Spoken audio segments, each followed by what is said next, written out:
would you describe my complexion, Arielle? Well, fortunately you have a beard to cover up most of it, and then you're in kind of a funny light. But you said fortunately. You think I'm pretty pale, don't you? Doesn't hurt my feelings. That's my guess from the light that we've got going. There's kind of a red-blue hue. Untanned, it's like... Right, yeah, I've seen that. Yeah, exactly. I wouldn't want that sweating on me. Yeah, I wouldn't want it sweating on you either, homegirl. So much. Yeah, absolutely. I would do everything I can to not piss or sweat on you. Thank you. Yeah. I appreciate that. Oh, damn. Just base level of respect.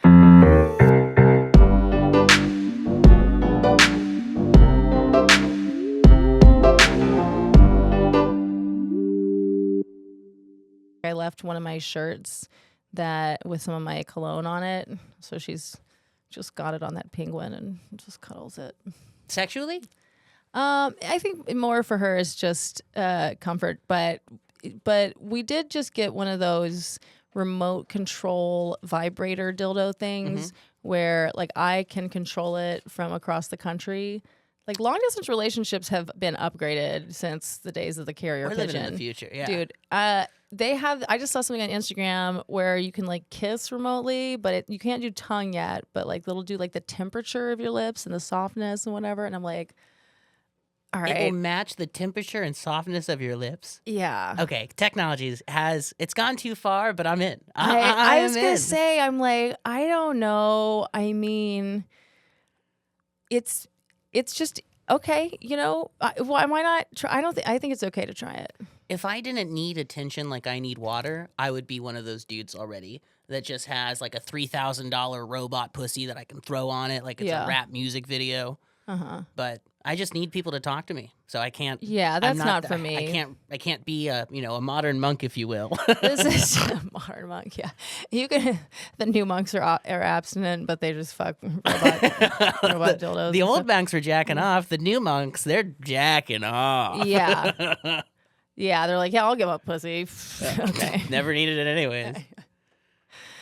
Oh God. All right. Wait, so have you introduced yourself yet? No. No, we've just been talking about different types of pussy, past, present, and future. Okay. My name's JT Kelley. You want to say anything about yourself? I'm a comedian. Oh, you need to say your age and weight. Oh, I am 29, down to 232 this morning. Pretty proud of that. What's your highest weight you've been? In my life, over 300 pounds, 305 pounds. Good job. Thank you. 232. 9 years ago yesterday, I got curb stomped, and I got my jaw wired shut. And so I was able to lose 40 pounds there, to be honest. Oh, well, that's kind of a diet plan for yeah. Some, yeah. If you only drink Boost for breakfast and Ensure for dessert, you are going to lose a lot of weight quickly. So I did get a jump start there. But now I'm, curb jump start. Got down to under 200, did the quarantine thing where I got super fat, back up to like 260. Started doing jiu-jitsu a couple years ago. Mm-hmm. Now I lost 30 pounds doing jiu-jitsu. Nice. Wrestling. Yeah. I've done jiu-jitsu a little. It's fun. Yeah, but it's, you are getting sweated on by these ugly. There was just blood falling onto me from a man's face the first time I did it. I don't know. Kind of put a... I have always been the type of dude that's like, I'm not being a joke if I hug you and kiss you on the cheek. Like, I think that's like a nice, intimate thing to do. Yeah. So, like, wrestling's right up my alley. It's intimacy without being gay, which is like what I love doing. Intimacy. But I'm not gay. Right. Totally. And I get it, and I get the appeal for it. I'm just watching all these men cuddle, and I was like, I get it. But I was like, this guy, this is for y'all. Yeah. That's kind of how I felt about it. I was like, this is actually for y'all. It's for the boys. This is something y'all need to do, and it's kind of weird for me to be here because now you're all just kind of like, oh no, sexual, but it's not sexual.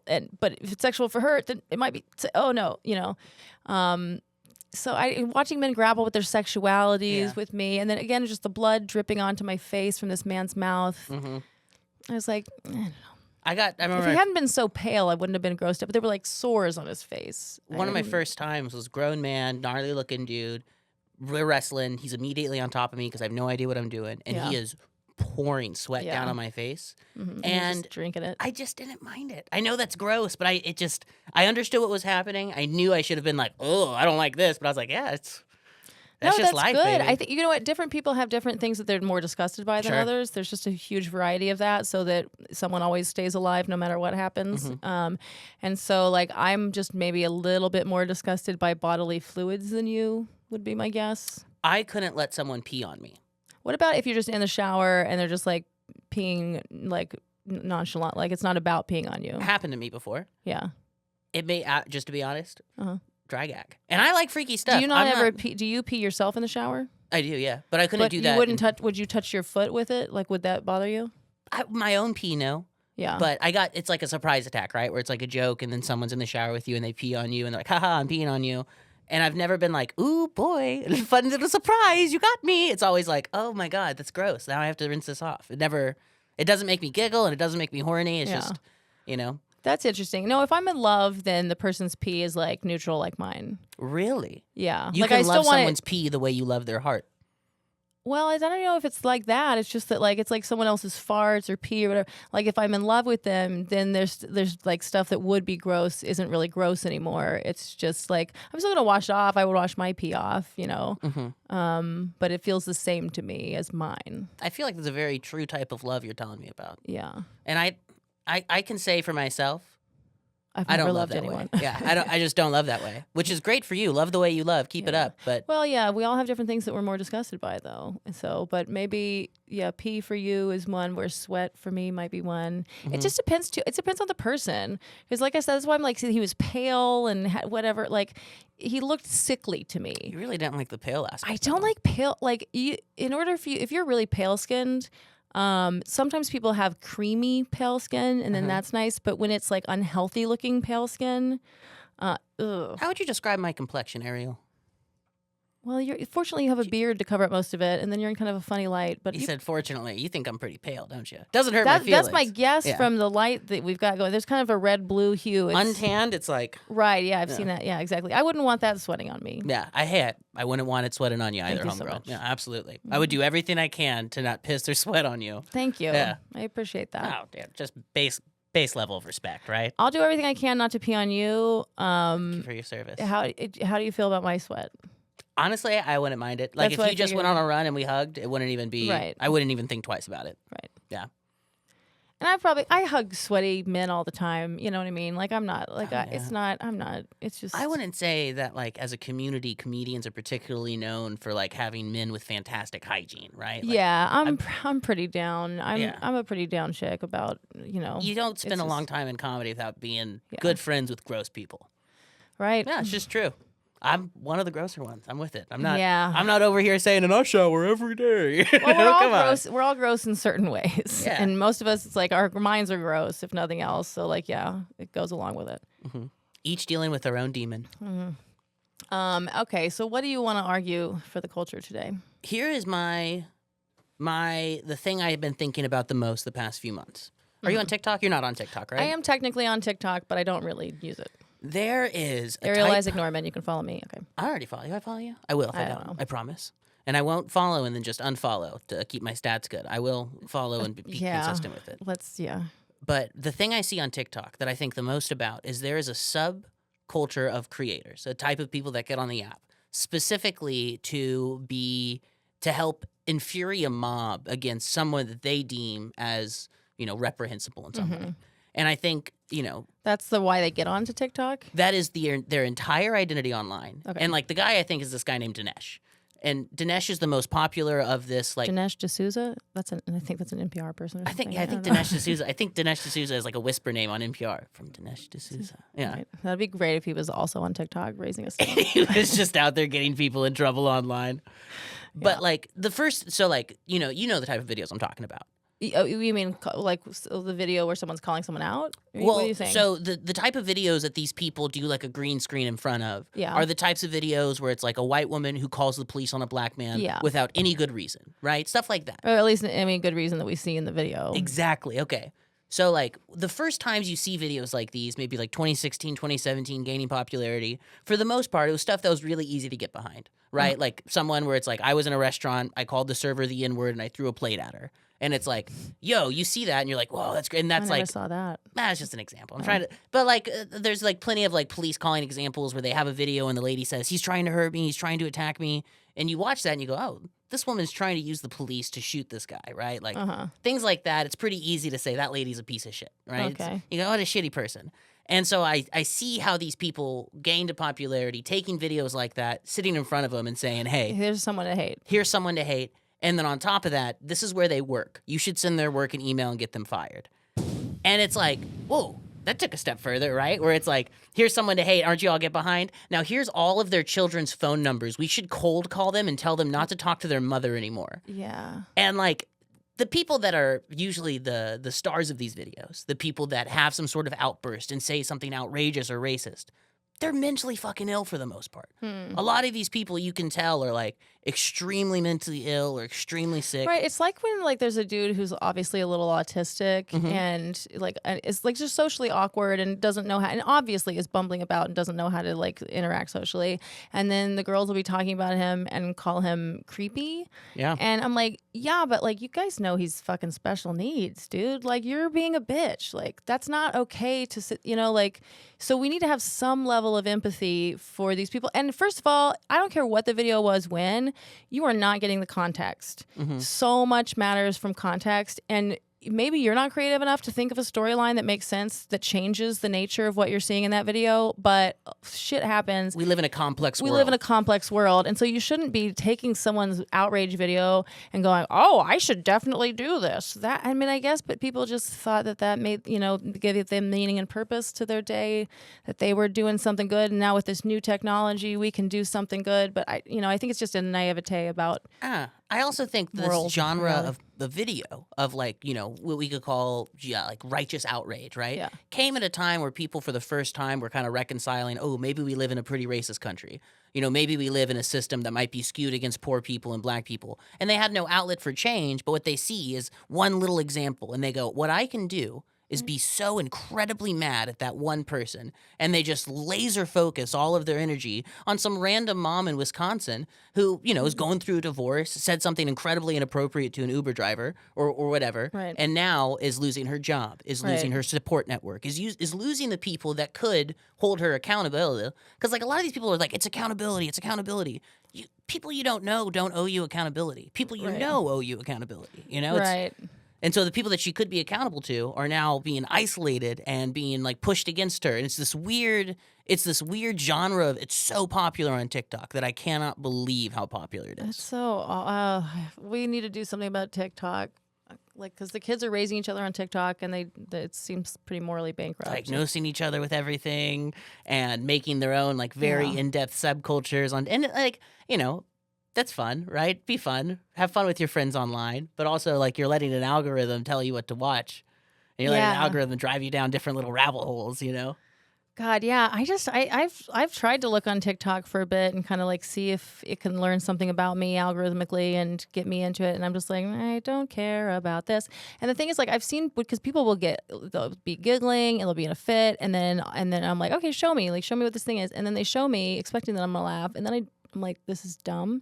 And they're like, no, but, and then they have, it's like, I know I'm not getting what's going on because there's these meta layers to it because of the way that like meme has evolved. But I'm like, okay, the amount of like background information that you need to have, and it's like, you're in a tangled web of addiction now that you've got all of this background knowledge that leads you to then get these little things. And I'm like, okay, but like, is this creating more good in society or just bad? You need to have a working knowledge of unrelated content from people that you have no idea who they are if you're not already in it's like a mind swiping virus. up and down. I'm like one of those sickos that I'm like, I wish we could turn off social media. Like, well, or ban TikTok. Yeah, you know, it's fucking. You think it's just TikTok? Well, no, but I think TikTok is particularly insidious in terms of this algorithm and the way that it addicts people. From what I see, and like particularly from the type of people who like make mugs that say like, you know, treat people a certain way and stuff like that, and they make their job getting people like online fired up at random people, we should ban TikTok, absolutely. Because it's like if one person kills themselves from that, which I think that's already happened. They've already done that, yeah, for sure. I think it's going to keep happening to where it's like lesser and lesser things. Now random people are holding people accountable. I saw one video where a lady was in a marathon. This is like the one that comes to mind where I'm like, holy shit. Lady's in a marathon, bumps into someone else, and that lady turns around and gives her a push. Not a super violent push. It off balances her. Yeah. The Dinesh guy I'm talking about makes a video to where he plays that and cuts the part where that's just this lady pushing someone, and then gets her fired and has his followers know her address, know her work schedule. And it's like, I commented, I said, do you want someone to murder her or do you want her to kill herself? And I got blocked, and I was like, But it was a genuine question because I'm like, what's your end goal with this woman who pushed someone? Why is are people not making videos explaining what Dinesh is doing? Like kind of showing the edits and stuff. Oh yeah, and there are plenty of videos where people say like, "Hey, like we shouldn't hold people we don't know accountable." Like I'm not some sort of isolated soldier against this. Like there's plenty of people that say like, "Hey, yeah, this is unreasonable and too far and really weird that you make money doing this. Like it's not really acceptable." Not really acceptable. You're clearly the villain. Someone needs to cancel him. Like cancel culture just needs to turn on all those people. It's like just crazy to me to think that. I mean, I guess the idea would be if this one woman who does something slightly racist or that's seemingly slightly racist while she's mad loses her job and suffers social consequences way in and out of proportion to her even alleged crime, then other people will be scared out of their internal racism. I mean, it's just more their implicit racism that they have. It's giving people less opportunity to say, maybe I did do something wrong, right? Yeah. It's giving people less opportunity to go, hey, you know what? Maybe I had a very short-sighted view and I treated someone the way I would never want to be treated if I was in their position. Now they have no space to do that. Right. There's no way for them to be accountable to 1 million people on TikTok. It's just there's no way out. It feels like, if anything, we're just like activating terrorists the way we do in foreign countries by going and killing all their people. It's like, now it's easy for them to be like, look, the Western devil, like, why don't we rise up against it? I mean, yeah, we're just activating people to hate. I think 100%. I think without a doubt, when we talk about how divisive this world is and how divisive culture is, it's like it's just fucking kids on TikTok. Dude, yeah, it is. It's younger and younger. Fucking 12-year-olds online are being told to hate people for something they said or thought, or like an idea that they had. Or do you remember that you used to be more like one of those people? 100%. I'm super sympathetic towards those people too. So what do we got to do because this keeps happening generation after generation? I mean, for me, and like when I think about my radicalization and my de-radicalization, it was all about the people I spent time with. Right. So that's why we need to get these kids either off TikTok or adults have to join TikTok. I think that with or without TikTok, if everyone was in like a bowling league, just we would all be better. Something extra. If all of us had like a book club we go to once a week, right, we would all be better. If you had that like safe community where you're happy, you feel loved, you feel appreciated, you have a common goal, whether it's to read a book or clean a park, and you're gonna get to know some people who you otherwise wouldn't, and And you know what? If you say something racist to a waiter, one of them might say, "Hey, dude, the reason that might be a little racist," and explain to you why, and you can go, maybe I shouldn't fucking say that shit. And you can be, you know what I mean? Like, there's so much. How else are you going to get better without people around you wanting you to be better? You're supposed to be perfect. Yeah, I wish. By 8 years old, you should just kind of have it all figured out and just never do anything wrong. What's really fun is, like, I've been, saying bad shit online for a long time.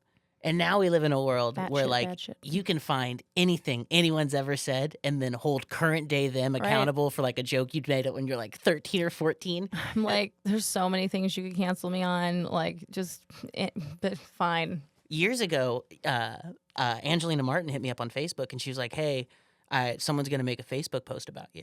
And I was like, "Oh my God, what did I do?" And she was like, she said, this girl that I'm talking about, she said that she went to an open mic, talked while you were on stage, and you called her the C word. And I was like, "Oh, post about it, baby." I was like 22. I was like, "Okay, sick. We're good. Okay, awesome. That definitely did that." Oh, for sure. I'll say, I did that. I'll even apologize to her if it hurt her feelings. I was definitely just trying to be silly on stage. But I remember the fucking pit in my stomach when I got that message that was like, "Hey, I just want to let you know I know a girl who's going to make," and she ended up not making the post. And I think it's because her friend told her, like, "Yeah, he doesn't care. He's laughing at you. Like, he's laughing about that. Like, go ahead, do it." But that pit, that initial like, "Oh my God, what did I do? Is someone gonna call every place I've ever worked? Is someone gonna cold call my mom and tell her not to love me?" I couldn't imagine calling someone and be like, "Hey, you're Susie's friend, right?" I'm like, "Yeah." "Well, 3 years ago, listen what she said online to a friend of mine." Is that someone you really consider a friend? It's like, who's paying you to do this? Right. Who's the robocall? It's nuts, right? Okay, wow. I don't know what even the defense. I guess I would love to have somebody on the podcast who would defend these kinds of, cancellation mob calls, whatever these. I can't get it because I comment online to try to get these people to engage with me. It's literally witch hunts. And these are witch exactly. hunts. And I'm not even, because like you said, I used to be a lot more like these people than not. I wasn't, part of any online mobs, but we just didn't do that at the time, you know, yeah, you would have been. I would have been 100%, 100%. I would have loved to say, hey, that's an enemy of mine. I'm going to make sure they know they're an enemy. Yeah. Because it was so much easier to make enemies than make friends. And then when I pivoted to trying to, build friendships instead of draw lines, I realized, oh man, I've just drawn a lot of lines instead of built a lot of friendships, Yeah. Just that's what I learned. It's better to learn friendship instead of, not everywhere needs to be a battlefield. No. No. And you'll win more battles if you don't treat every battle like a battlefield, too. Right. You'll win more. Not only will you have more friends, but people will like your ideas. Even if they're the same ideas that you had when you wanted to pick a battle on it, they'll hear them a lot more if they're your friend instead. Right. Just the truth of it. Right. Yeah. Yeah, so this thing, that's, again, so it's like, if these people were like, hey, this woman did this thing, why don't we all send her a collage of, Black people's accomplishments or whatever.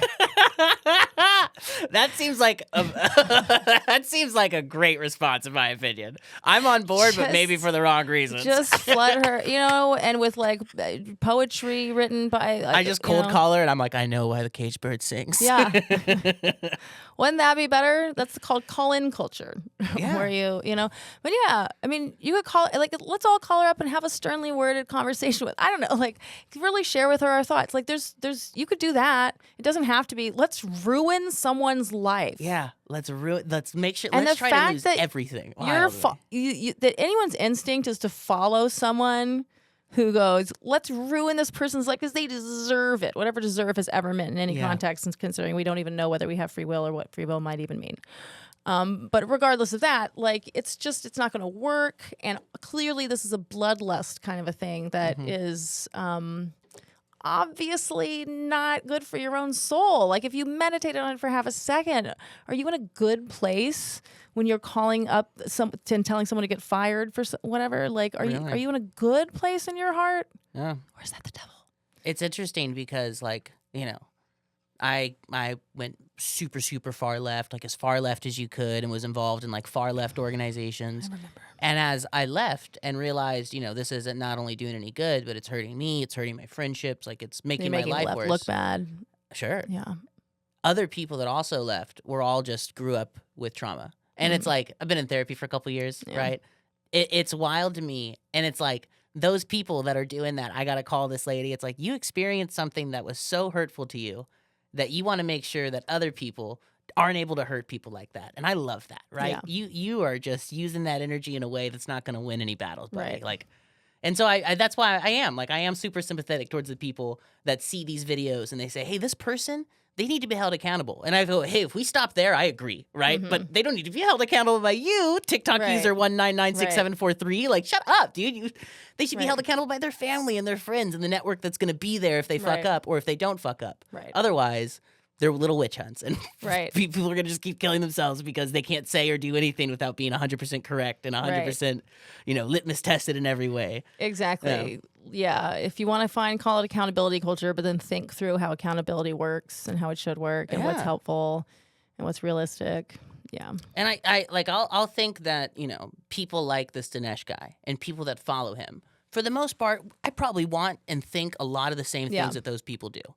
I probably see the world through a very similar framework than a lot, and you probably do too, in different ways, right? And like their strategies and the energy that they put towards that, it makes me go, oh, we don't see the world close enough for me to really relate with you in a way that can be meaningful here. And so I like to comment on those videos and ask questions in very good faith, like not in a mean way, not in a bully way. I want someone to respond to me so I can have a real conversation with it, because I'm like, what does this do besides make you feel like you're a part of the good guys who are soldiering up and fighting something? I get it, but what is it, Yeah, but you make fun of that impulse on the other side, and then you just look like a fucking loser over here being like that same thing. Yeah. Also, there's also this kind of idea that if you do hate like cancel culture, I use kind of air quotes when I say that, if you do, because that pings you as like a right winger to people, that pings you as someone that doesn't have progressive ideas as people. Which is ridiculous. Yeah. And it's one of those words that it's like you're more involved in the way that word made you feel than understanding what I'm talking about when I say, hey, these guys online are getting fucking middle-aged women to kill themselves, man. Like, leave them alone. I can call it cast the first stone culture. There's a lot of things we can call it. Yeah. Do you know what a lol cow is? No.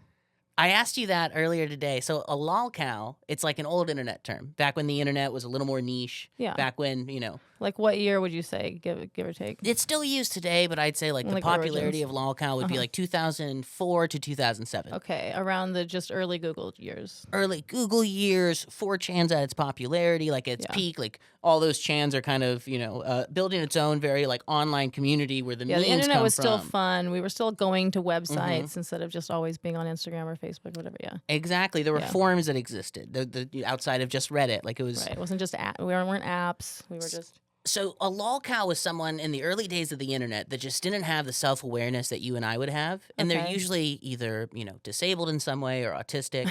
And lolcow's a mean term for it, but it's just the internet term.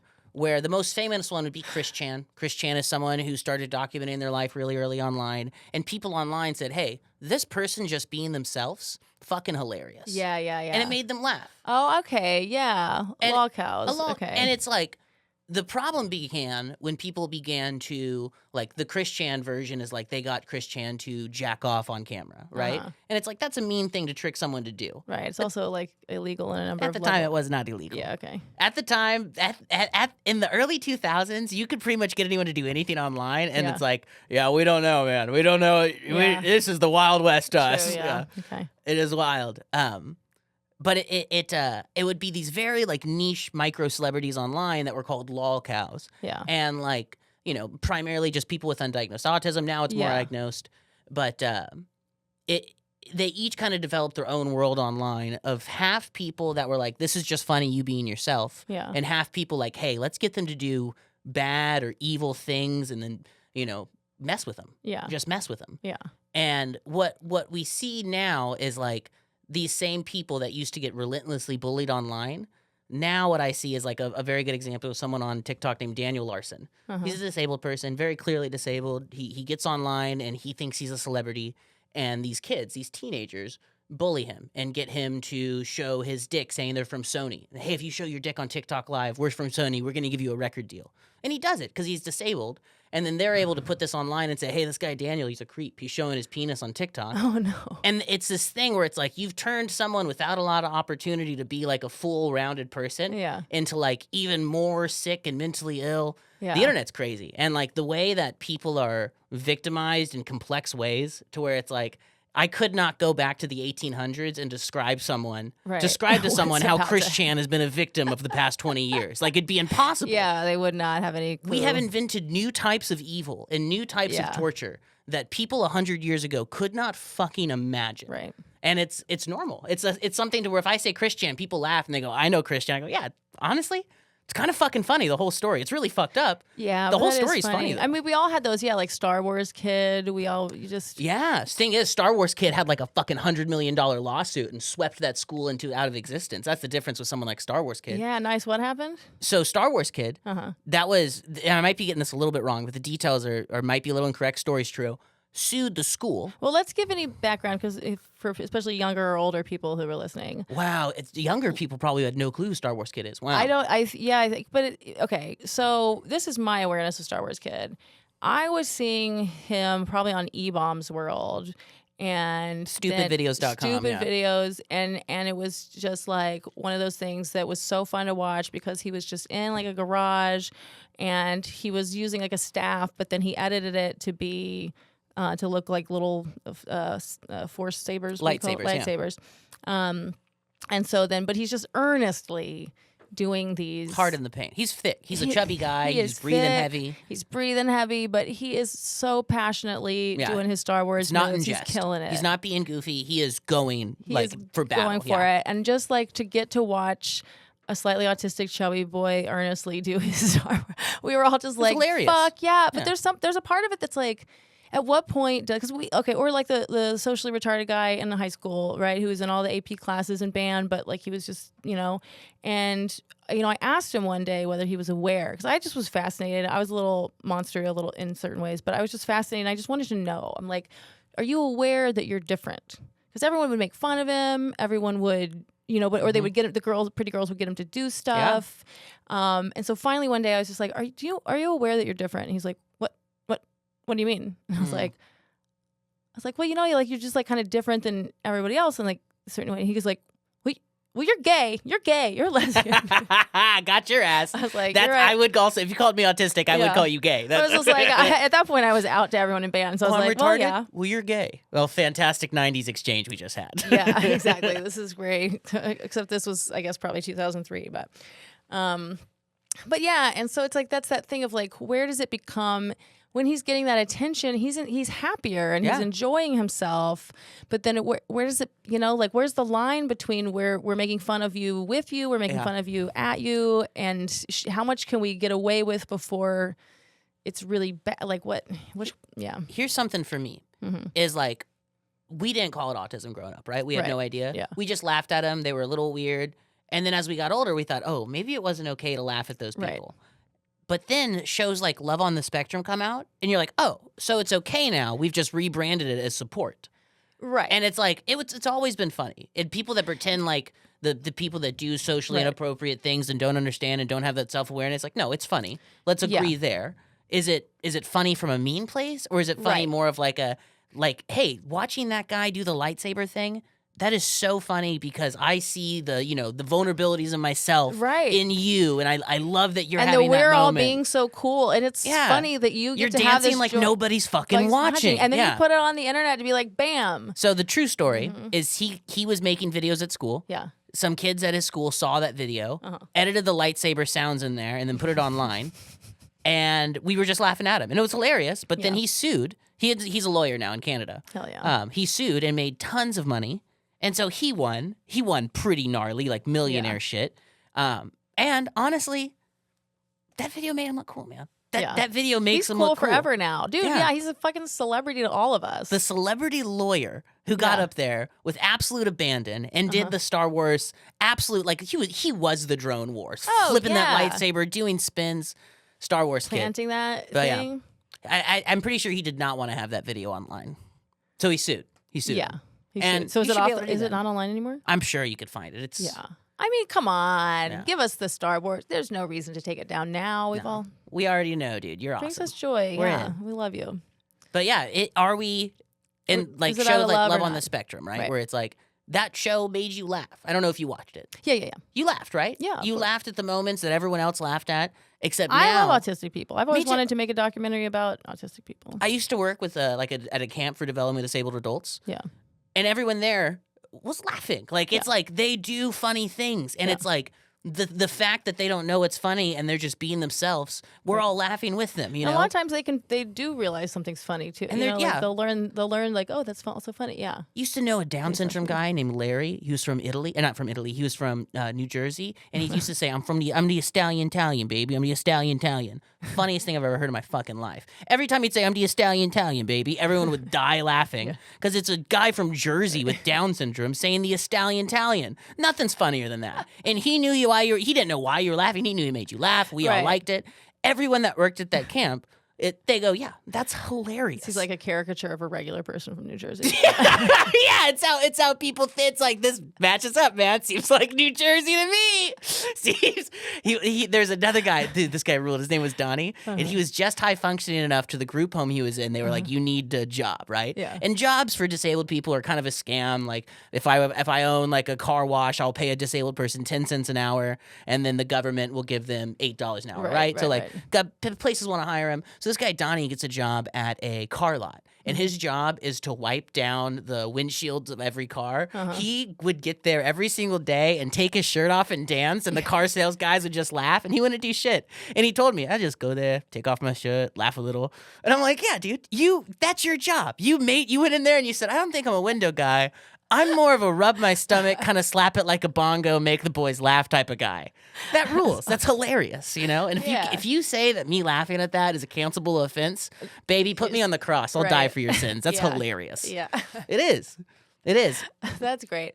No, it's true. And I mean, that's kind of, I mean, what else is the point of keeping these people around? Like their mothers have to sacrifice their whole lives If they're not bringing us joy, for us. If they're not bringing us joy, what's it all about? Down syndrome, the jesters of life, if you will. The jesters in the court of life.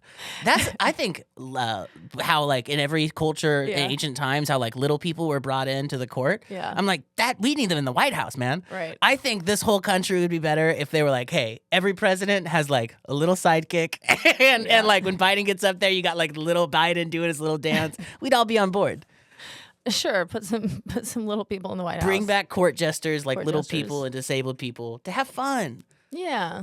They want to laugh. We want to laugh. Let's all have a good time. Okay. Everybody wins. Everybody wins. And that way they get jobs. Since the government was going to pay for them anyway, just paid them to be in the White House. I just imagine Donnie walking into the White House. He goes, I don't think I want to do paperwork. You guys got a guy that takes off his shirt and slaps his stomach with bongos yet? Well, and just for Christmas time, we'll have a little elves. It's going to be good. Did we cover everything you needed to say about TikTok? I think so. I think that, and I think it is like an offshoot of cancel culture. It's just the thing that makes me wild about it is these like cancel culture celebrities that make merch about people they're canceling. Do they? Yeah, they'll sell coffee mugs that say like so-and-so tears on it. If someone has like a funny catchphrase like, I'm so scared I grabbed my dog, then they'll make a shirt that says like, he was so scared he grabbed his dog. And it's so weird that there's like a culture with merch built around, hey, if you're I found some bad drinking guys. So-and-so's tears, you need to re-examine your heart. Come on. And at the same time, if you're the type that bought that cup, someone probably hurt you so bad that you want to make sure that no one else is. And it's like, I'm with you. I'm so sorry you experienced that hurt. Let's be a little nicer. Let's be a little nicer about it. Let's make sure we don't just become the thing that we hate. Yeah. Wild, huh? It's pretty basic Star Wars kind of moral teachings. Listen, I've never seen Star Wars, but if it's about that, I'll sit down and watch them all. Have you not? No. No, they're pretty good, Just watch the original 4, 5, 6. I've seen the original, the one that comes on the VHS and the Tri. Yeah. Yeah, I saw those when I was like a kid. Oh, okay. Then, yeah, I don't know. I haven't seen the new ones. I haven't seen them as an adult, and I don't think they're for adults. But it's okay if you're an adult that likes it. Adults like cartoons, that's fine. I like The Simpsons, right? That's a cartoon, no issue there. They're not exactly made for adults. But I've had people tell me as an adult that I need to watch Star Wars. I'm like, was there some sort of like context that I missed? Or was it just like a story about guys in space? Because I'm good off that. This might be our most controversial opinion. Maybe someone will come on and argue that Star Wars is for adults. That we should be watching Star Wars. I feel like Star Trek is for adults. For sure. That like handles like big ideas and philosophical conundrums and violence and death and class.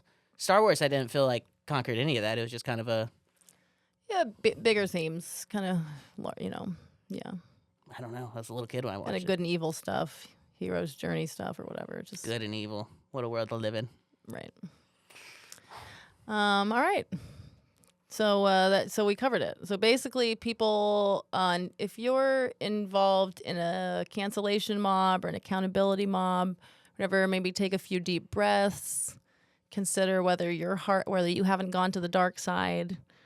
And, consider, hey, maybe instead of getting someone fired, we could just talk to them. Yeah, think about who wins. Think about if you have a mission and a goal, great. Let's set some concrete plans to get there. And I'm, most likely I'm going to be on your team, whatever that looks like. Right on. But this like doing something because you just feel like, oh, we're doing something about it. Like, no, we need a longer term plan. Gut reaction sucker punches to people by the millions, though. Right. Where it's like, if someone called my job and got me fired, that would ruin my life. Right. That would make that could potentially make me homeless. Right. You want to make someone homeless potentially? Don't do that. Right.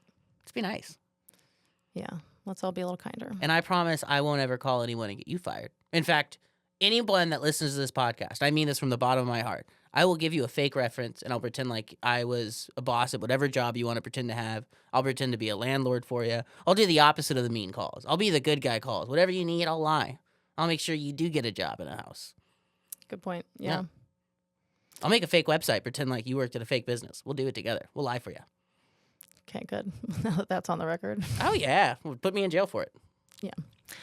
Do you want to promote anything? When's this come out? Next week. Oh, well, I got a show on Friday and a show on Saturday. Oh, Kansas. Do you guys have listeners in Kansas? Sure. Kansas, March 19th. Come out and see your boy at Body Shots or whatever it's called. It's called Body Shots. It's a great show. Great show. It's like a half burlesque, half comedy show. Oh, that's cool. Kansas City's hottest comedy show on the 19th. It's called like Body Shots or something. I want to go to Kansas City. You want to come the 19th? What day is it? March? Sunday, yeah. Are you driving up? Okay, we'll talk about this later. Good. Cool. And social media? God's favorite comedian on Instagram. Bad Boy LLC on TikTok. JT Kelley on Twitter. Sweet. No consistent brand across any of them. No, I'm not. I'm it. the same. TikTok is Arielle Isaac Norman. Instagram is Ellen DeGenderless, and then Twitter is Demi Binarial. Weren't you poop tampon? I was poop a lot of things for. I was poop a lot of things. Okay, go off, bitch. I was poop tampon for a while. Yeah, but anyway, it's all long stories. Yeah, wait. So this is coming out next Friday. Is that what we do? Yeah. Let me see. I got stuff then. Tonight, probably. I don't know. I don't know what today is. It's like March 5th. Okay.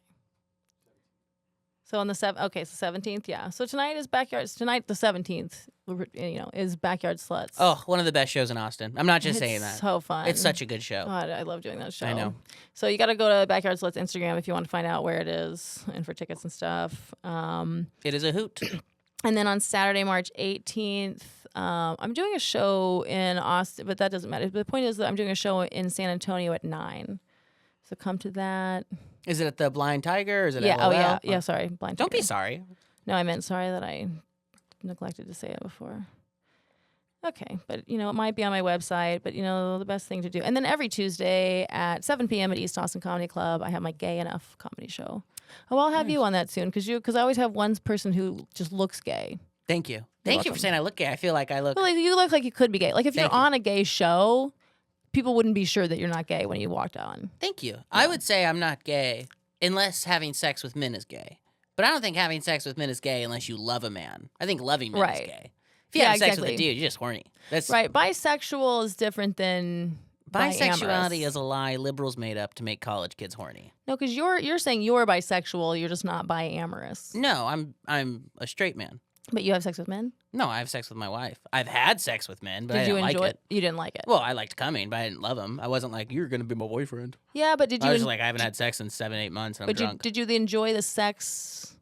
Like, did you enjoy it? Sure, yeah. Sex, baby. That's why I'm saying. So I think that makes you bisexual. No, bisexuality is something that, like, school teachers make up. You know what I mean? Oh, you're bisexual. Okay. I think some people, well, no, because like, I am, like, repulsed by the male body in a way that you don't seem to be.